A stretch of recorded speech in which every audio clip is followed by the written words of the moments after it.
Hello, little dreamers. Tonight's story is about a brave man named Gideon who learned to trust God, even when things seemed hard. Are you ready to listen? A long time ago, there was a man named Gideon. Gideon lived in a land called Israel, but things were tough for Gideon and his friends because some big, strong people called the Midianites were making life hard for them. The Midianites would come and take away all their food and animals, leaving Gideon and his friends feeling scared and sad. Gideon was just an ordinary man, and sometimes he didn't feel very strong or brave, but he loved his people and wanted to help. He prayed and hoped that God would help them.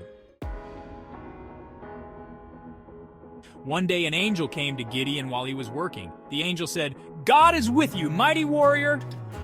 Gideon looked around, wondering if the angel was talking to someone else.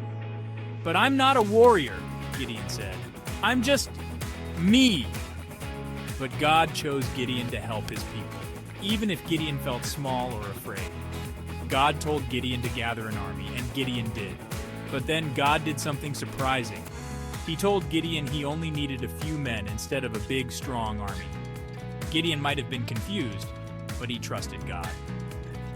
So with only a few men, some trumpets, and jars with torches inside, Gideon and his little group set off to face the Midianites. When they got close, they broke the jars, blew the trumpets, and shouted loudly. The Midianites were so surprised and scared that they ran away, thinking there was a huge army after them. Because Gideon trusted God, he was able to help his people in a very special way. Even though he didn't feel strong, God showed him that with faith, he could be braver than he ever imagined. From that day on, Gideon remembered that he didn't have to be the biggest or the strongest. He just needed to trust God and do his best. Tonight's story reminds us that even if we feel small or scared, we can trust God to help us do amazing things. We don't have to be the strongest, just brave and willing to try. Thank you for listening, little dreamers. If you enjoyed tonight's story, don't forget to like, share, and subscribe to Realms of Possibility for more beautiful bedtime stories. Good night and sweet dreams.